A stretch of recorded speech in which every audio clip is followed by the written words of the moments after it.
ሻሎም ሻሎም ቤተሰብ እግዚአብሔር አምላኽ ሰላምን ጸጋን ናይ ክርስቶስ ምስ ኩልኹም እዩ ከመይ ጸኒሕኩም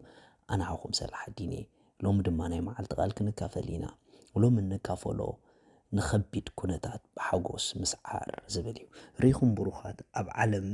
ንኸቢድ ኩነታት ተሓልፈሉ መንገድን ኣብ መንግስቲ ኣምላኽ ንኸቢድ ኩነታት ትዕወተሉ መንገድን ሓደ ይኮነን ምናልባሽ ኣብ ዓለም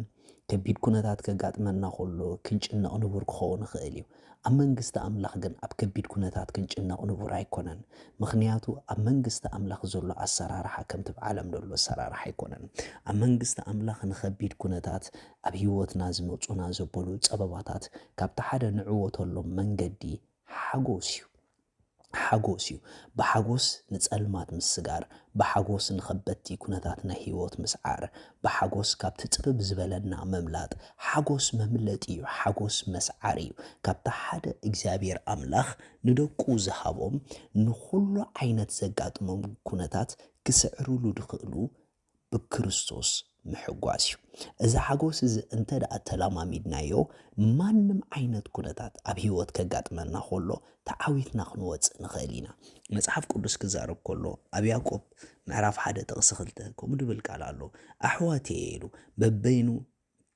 በበይኑ ዝኾነ ፈተና እንተበጽሐኩም ንኹሉ ከም ሓጎስ ቁጸርዎ ኢሉ ፈተና ዶ ይሕጉስ እዩ ፀበባ ዶ ይሕጉስ እዩ እወ ኣብ መንግስቲ ኣምላኽ ሓጎስ መሳርሒ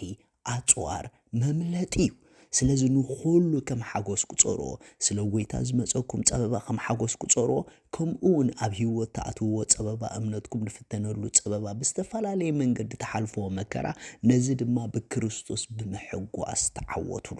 ምኽንያቱ ኣብ ሓጎስ ናይ ዓወት ምስጢር ተቐሚጡሎ ባይብል ክዛረብ ከሎ ኣብ ኢሳያስ ምዕራፍ 35 ጥቕሲ 1-2 ከምዚ ድብል ቃል ኣሎ በረኻ ምድሪ ኣጻምእን ክሕጎሱ ምድረ በዳ ከዓ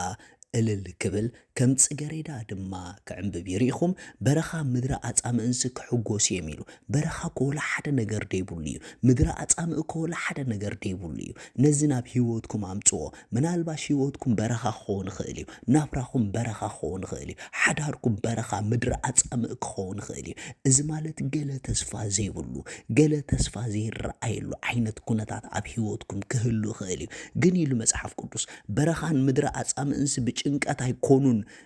ዝፈሪው ዝዕንብቡ ኖ በረኻን ምድሪ ኣጻምእን ክሕጎሱ ምድረ በዳኻ እልል ክብል ከም ጽጌረዳ ድማ ክዕንብብ ኢሉ ሪኢኹም ብሩኻት ኣብቲ በረኻ ዝኾነኩም ኣብቲ ፀበባ ዝኾነኩም ኣብቲ ኣጻምእ ዝኾነኩም ኣብኡ ዳሃይ ሓጎስ ብጎይታ እንተደኣ ተሰሚዑ በረኻኹም እቲ ኣጻምእኩም እሱ ከም ጽጌረዳ ክዕንብብ እዩ እንደገና ቀፂሉ ከምዚ ኢሉ ኣጸቢቑ ክዕንብብ ኢሉ ከመይ ገይሩ ኣጸቢቑ ይዕንብብ ብሓጎስን ብእልልታን ባህ ክብል ክብሪ ሊባኖስ ገጽ ቀርሜሎስ ሳሮን ክወሃቦ እዩ ንኽብሪ እግዚኣብሔር ንገጽ ኣምላኽ ድማ ክርኢ እዩ ሪኢኹም ብሩኻት በቃ ኣብቲ ኣዝዩ ድጸበበኩም ግዜ ኣብኡ ድማ ኣዝኹም ብጎይታ ምሕጓስ እንድሕር ክኢልኩም እንተዳ ኣዝኹም ብጎይታ ምሕጓስ ተላሚድኩም ኣዝዩ ድጸበበኩም ኣዝዩ ናብ ድጣዕመ ደረጃ ክልወጠልኩም እዩ እቲ ኣዝዩ ምድረ በዳ ድኾነ እሱ ኣዝዩ ለምለም ክኾነልኩም እዩ እቲ ኣዝኹም ድተሃረንኩምሉ ኣዝኹም ክትዕወትሉ ክጅምሩ ኢኹም እንተደኣ ኣብቲ ኣዝኹም ድተደፋእኩምሉ ኣዝኹም ብክርስቶስ ክትሕጎሱ ክኢልኩም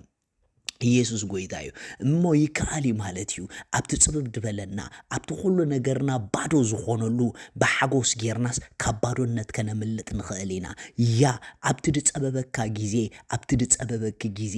ኣጋርኪ ኣብ በረኽቲ ክመላለሳ ኣጋርኪ ኣብ ዓወት ክመላለሳ እቲ ምስጢር ኣብ ጎይታ ምሕጓስ እዩ ዘሎ እምባቆም ከም ኢሉ ተዛሪቡሎ እምባቆም 3:17 ኦም በለስ ኣይክትዕንብብን ኣብ ኣታኽልቲ ወይኒ ፍረ ኣይክህሉን ፍረ ኣውሊዕ ክጠልም ግርሁ ምግቢ ኣይክብን እዩ ኣባጊዕ ካብ ደንበ ክጠፍኣ ኣሓውን ካብ ደንቤታት ክሰኣና እየን ኣነ ግና ብእግዚአብሔር ባህ ክብል ንኣምላኽ ምድሓነይ